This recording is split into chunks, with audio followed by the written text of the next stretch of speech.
చంద్రబాబు నాయుడు గారు పాల పొంగులాంటి పథకాలు, నీళ్లు జల్లితే తగ్గిపోయే పథకాలు పెట్టి 27 పథకాలు అని మా దళిత వర్గాల ప్రతినిధులు కూడా గుగ్గలు పెడుతున్నారు. ఈ పథకాలు, ఈ అడుగు తింటాలు, ఒకబొడికి ఇల్లు ఎంతకాలం పనిచేస్తే, పంటలో ఒకబొడి ఎంతకాలం ఉంటుంది, ఎంతసేపు ఉంటుంది, దానివల్ల విలువేంటి?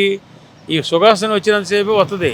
అట్టాగే ఈ చంద్రబాబు నాయుడు పథకాలన్నీ డూప్లికేట్ పథకాలు, చెప్పుకోవడానికి తప్ప ఎందుకు పనికిరాని పథకాలు. ఎందుకు అవి ఎవరు అభివృద్ధి చెందరు, ఎవరికి ఏముండదు. ఇవాళ రేట్లు ఎట్లా ఉన్నాయి, ఇవాళ మంచి ఎట్లు ఎట్లా ఉన్నాయి, ఇవాళ ఏం జరుగుతున్నాయి, వాళ్ళ యొక్క జీవన ప్రమాణం ఎట్ట పెరగాలి, వాటి గురించి ఆలోచించాల. తోఫా ఇచ్చాను, గంజి ఇచ్చాను, మసాలా ఇచ్చాను, ఈ సోది మాటలు తప్ప 5 రూపాయలకు భోజనం పెట్టాను. ఎవరికి కావాలి 5 రూపాయల భోజనం? ఎవరికి సోమవారం చేయటం, బెగ్గర్లను పెంచటం, ఇవి తప్ప ఏమీ లేదు. జగన్మోహన్ రెడ్డి గారు ముందు చూపుతో పిల్లల్ని బాగు చేస్తున్నాడు, కుటుంబాలు బాగుపట్టాకి ఏర్పాటు చేస్తున్నాడు. ఆయన పథకాలు, ఆయన ఆలోచన సరళి. ఇవాళకి మనకు ప్రయోజనం లేకపోవచ్చు, ఇవాళ కనపడపోవచ్చు. గత 10 ఏళ్ల తర్వాత ఈ వేసిన పునాది చాలా అన్ని వర్గాలు అభివృద్ధి చెందకుండా గూడు గుడ్డ అద్దెలు కట్టలేని పరిస్థితి. కూడిస్తున్నాడు, బియ్యం ఇస్తున్నాడు, వృద్ధులకి వాళ్ళకి ఆసరా ఇస్తున్నాడు. ఇవన్నీ ఏంటంటే వాళ్ళకి అవసరం కనుక అవి అవసరం, అంతేగాని ఆ అవసరం లేని చెప్పి మాయ మాటలు చెప్పి మోసం చేసి ఎవరినన్నా ఒక కోటీశ్వరుని చేసాడా? అసలు చంద్రబాబు నాయుడు ఏ దళితుడినైనా, వర్ల రామయ్యన కానీ ఇంకా దళిత నాయకులు కొంతమంది ఉన్నారు, ఎవరి ఫోటో అన్నా ఎక్కడన్నా రాష్ట్ర స్థాయిలో ఏ బ్యానర్ మీద ఉంటుందా చెప్పమానండి? ఏ దళితుడి ఫోటో అయినప్పుడు జగన్మోహన్ రెడ్డి మేరుగు నాగార్జున ఫోటో అన్ని చోట్ల ఉంటుంది, హోంమంత్రి ఫోటో ఉంటుంది. వీళ్ళకి ఏ దళితుడి ఫోటో వేస్తున్నాడా? ప్రతిభా భారత ఫోటో వేస్తున్నాడా? ఏమీ లేవు. అన్నీ ఏంటంటే ఎక్కడుండా అగ్రవర్ణాలు వ్యాపార పార్టీ తప్ప తెలుగుదేశం పార్టీ అనేది ఒక వ్యాపార సంస్థ, ప్రైవేట్ లిమిటెడ్ కంపెనీ. అది ప్రైవేట్ లిమిటెడ్ కంపెనీ, అది పుట్టిన కానించి private limited company. NT Ramarao గారు ఒక ఆశయంతో పెడితే ఈ చేరిన వాళ్ళందరూ వాళ్ళు ఓన్ చేసుకొని ఒక కుల పార్టీకి మేము ఫస్ట్లో నేను చిన్న వయసులో 18 ఏళ్ల వయసులో తెలుగుదేశం పార్టీ జెండా పట్టుకొని తిరిగిన వాడిని విజయవాడలో. నేను మొదటి వాడిని బెంచ్ సర్కిల్ ప్రాంతంలో. అప్పుడు రామారావు గారి పరిపాలన వేరు. రామారావు గారు మంత్రి పదవులన్నీ కూడా దళిత వర్గాలకి ముఖ్యమైన పదవులు ఆ రోజునే ఇచ్చాడు. ప్రజలే దేవుళ్ళు, సమాజమే దేవాలయం అన్నటువంటి గొప్ప నినాదంతో రామారావు గారు వస్తే దాన్ని తూట్లు పడిచి ఒక కుల పార్టీగా చేసి ఒక లిమిటెడ్ కంపెనీకి చేసినటువంటి వాళ్ళు తర్వాత వచ్చిన నాయకులు అందరూ కూడా ఇవాళగా జట్టగే కొనసాగుతుంది. ఎవ్వరికి శాసించే హక్కు లేదు, మాట్లాడే హక్కు లేదు, ఉత్సవ విగ్రహాలు తప్ప ఏమీ లేదు. మళ్ళీ జగన్ గారు గెలుస్తారా? జగన్ గారు గెలవాలనే నాకు ఆకాంక్ష. 100% జగన్ గారు గెలుస్తారు. ఎందుకంటే మనకు సాంప్రదాయం ఉంది, అట్టు పెడితే అట్టున్నారు పెట్టాలని. ఈ తిన్నవాళ్ళు ఎవరు కూడా అంటే మళ్ళీ ఇంకొకటి నేను పక్షపాతంగా మాట్లాడుతున్నాను అనుకోవద్దు. జగన్మోహన్ రెడ్డి ఆయన జేబు సంస్థల జేబులో తెచ్చివట్లా, కానీ పరిపాలనా దక్షుడు కనుక, పరిపాలన అతని చేతిలో ఉంది కనుక, రాష్ట్ర ఆర్థిక వెసులుబాటు అంతా ఆయన చేతిలో ఉంది కనుక దేనికి కేటాయించాలి హక్కు ఆయనకి ఇచ్చాం కనుక ఆయన చేస్తున్నాడు.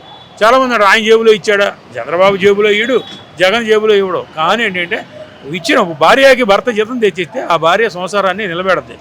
భర్త సంపాదించుకొస్తే భార్య సంసారాన్ని నిలబెట్టి ఈ పెద్ద అబ్బాయికి ఎంత, చిన్న అబ్బాయికి ఎంత, చదువుకి ఎంత, కరెంటుకి ఎంత, పాలకి ఎంత అని ఆ అమ్మాయి జాగ్రత్త పొదుపుగా వాడితే ఆ సంసారం అభివృద్ధి చెంది. అలాగే జగన్మోహన్ రెడ్డి గారు కూడా చేస్తున్నాడు. ఇక అభివృద్ధి లేదు. ఈ మధ్య చెబుతున్నారు ఎన్ని ఫ్యాక్టరీలు వచ్చినాయి, ఏం చేశారు. రోడ్లు అంటారా? రోడ్లు అంతర్గతంగా రోడ్లు చంద్రబాబు నాయుడు పీరియడ్ నుంచే దెబ్బతిన్నాయి. కానీ ఈ కరోనా రావటం కానివ్వండి, ఈ ఎక్కువ పథకాలు ఆయన ఇచ్చిన హామీలో పథకాలకి డబ్బులు నిధులు వెళ్ళటం వల్ల కానీ రోడ్ల పరిస్థితి అధ్వానంగా ఉన్నమాట వాస్తవం. అది కూడా ఈసారి రాగానే ముందు రోడ్లు, ఈ ఉద్యోగాలు రిటైర్డ్ అయిన వాళ్ళకి పెన్షన్ డబ్బులు అవన్నీ ఇచ్చేస్తే చాలా మంచి పేరు వస్తుంది. 1-2 పథకాలు ఆపేయింది సరే, వాళ్ళ ఉద్యోగస్తులకి రిటైర్మెంట్ అయిన వాళ్ళకి న్యాయం చేసి ఈ రోడ్లు మరమ్మతులు చేసి ఇప్పుడు ఆసుపత్రులు చాలా సూపర్గా ఉన్నాయి ఆసుపత్రులు. ఏమండి ఇట్లా కళాకారుల సమస్యలు ఉన్నాయి. కళాకారులు సమాజంలో ఒక భాగం. దయచేసి సజ్జల గారికి కానీ, ఎందుకంటే ముఖ్య సలహాదారుడు కనుక పార్టీ ఇది కనుక విజయసాయి రెడ్డి గారికి కానీ, జగన్మోహన్ రెడ్డి గారి ఈ ఛానల్ ద్వారా నేను చెప్పేది ఏంటంటే దయచేసి కళాకారులు అనేవాళ్ళు సమాజంలో ఒక భాగము. కళాకారుల యొక్క సమస్యలు, వాళ్ళ యొక్క ఫంక్షన్లు, వాళ్ళని సపరేట్గా చూడవలసిన బాధ్యత ఉంది, వాళ్ళకి న్యాయం చేయాల్సిన బాధ్యత ఉందని చెప్పి నేను మనస్ఫూర్తిగా తెలియజేస్తూ, మేనిఫెస్టోలో కూడా ఇప్పటికే ముద్రించినా సరే మేనిఫెస్టోలో కళాకారుల ప్రస్తావన తేవాలని, కళాకారుల గురించి జగన్మోహన్ రెడ్డి గారు ఆ వెహికల్ మీద వేదిక మీద నుంచి మాట్లాడాలని కూడా నేను మనస్ఫూర్తిగా కోరుకుంటూ నాకు ఈ అవకాశం ఇచ్చినందుకు ధన్యవాదాలు. Right, thank you. Manifesto release అయిన తర్వాత ఇంకా కాన్ఫిడెన్స్ వచ్చింది ప్రజల్లో. జగన్మోహన్ రెడ్డి గారు ప్రజల పాలిట పెన్నిది అని. ఎందుకంటే మొన్న ఎడిట్ మీద ఇప్పుడు అన్ని ప్రజలకు ఉపయోగపడి చేశారు ఆయన. ఇప్పుడు మనం అమ్మఒడి తీసుకున్నాం, మొన్నటిదాకా 15,000, ఇప్పుడు అది 17,000 చేశారు. దాన్ని బట్టి మీరు ఆలోచించండి. ఇప్పటికిప్పుడు వచ్చేసి తెలుగుదేశం వాళ్ళు మేము మేనిఫెస్టో చేసాం, ఒకరికి ఇద్దరు ఇస్తాం అంటే అది ఇంపాసిబుల్. వాళ్ళు ఏం చెప్పారు, అసలు సచివాలయం అనేది ఉండకూడదు, మళ్ళీ ఈ పథకాలు ఇవ్వటం వల్ల దేశం ఆంధ్రప్రదేశ్ నష్టపోతుంది, అప్పుల పాలైపోతుంది అన్నారు. అలా అన్నోళ్ళు మరి ఇవాళ వాళ్ళు మేనిఫెస్టోలో జగనన్నను ఎందుకు కాపీ చేశారు, అది నాకు కావాలి. దానికి సంజయ్ ముందు చెప్పండి. తెలుగుదేశం పార్టీ వాళ్ళు మీరు మేనిఫెస్టో ఎలా విడుదల చేశారు, జగనన్నను కాపీ చేసి? అలా కాపీ చేయకూడదుగా. సేమ్ టు సేమ్ ఎలా పెట్టేశారు మీరు జగనన్ని కాపీ చేసి? అది జగన్మోహన్ రెడ్డి గారు మేనిఫెస్టో పాత చూసి మీరు కాపీ చేశారు. కానీ అన్నయ్య అదే మేనిఫెస్టోని పెంచారే కానీ ఏమీ మార్చలేదు. జనాలకి ఇంకా మేలు చెయ్యాలని చెప్పి పథకాలు పెంచారే కానీ ఇంకేది ఇదే. కానీ మీరు తెలుగుదేశం పార్టీ వాళ్ళు జగన్మోహన్ రెడ్డి గారి మేనిఫెస్టోని కాపీ చేశారు. మీరు కాపీ చేయలేదని ఒప్పుకోండి. మీరు ఒప్పుకోరు, ఎందుకంటే మీరు సచివాలయం నిర్మూలన చేస్తా అన్నారు. పథకాలు వస్తే దేశంలో అన్ని అప్పులైపోయాము, పథకాలు ఎలా ఇస్తున్నారు. మరి అలా అన్న వాళ్ళు ఇవాళ మీ మేనిఫెస్టోలో మా జగన్మోహన్ రెడ్డి గారు ఎలా కాపీ చేశారు? సూటిగా ప్రశ్న అడుగుతున్నా. ముందు దీనికి సమాధానం చెప్పండి తెలుగుదేశం పార్టీ వాళ్ళు. జగన్ గెలుస్తారా మరి? మేనిఫెస్టో రిలీజ్ చేసే కొత్త పథకాలు ఏం లేవు కాబట్టి ఓట్లు వేసే అవకాశాలు లేవని చెప్తారు. కొత్త పథకాలు ఎందుకు సార్? ఉన్న పథకాలు చాలు, అవే ప్రజలకి మేలు చేస్తున్నాయి. కొత్త పథకాలు ఇంకెందుకు చెప్పండి? వాటితోనే ప్రజలు సుఖశాంతులతో ఉన్నారు. మళ్ళీ కొత్త పథకాలు తీసుకుని వచ్చి అప్పులైపోయామని వాళ్ళు నిందలేయటం తప్ప ఏమీ లేదు. ఈ మనల దగ్గర వీళ్ళు కాపీ చేసుకుని వాళ్ళు ఇంకా కొన్ని యాడ్ చేసుకుని చేసిన ఇవన్నీ. 100% జగన్మోహన్ రెడ్డి గారే సీఎం అవుతారు. 175/175.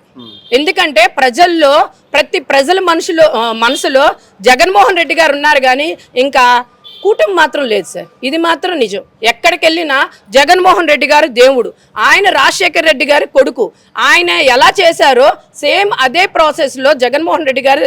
ఇప్పుడు గిట్టనోళ్లే చెట్టు కాయలు ఉంటాయి, ఆ కాయల కోసం రాళ్ళేస్తారు. ఇవాళ జగన్మోహన్ రెడ్డి గారి పరిపాలన నా భూతో నా భవిష్యత్తు అన్నట్టుంది. అందుకని వాళ్ళు ఓరవలేక నిందలేస్తున్నారు. మరి జగన్మోహన్ రెడ్డి గారు ఏమైనా నిందలేస్తున్నారా? వేయట్లేదుగా. దీన్ని బట్టే ప్రజలు ఎలా ఉన్నారో మీ మీడియా వాళ్ళు ఆలోచించుకోండి. Thank you.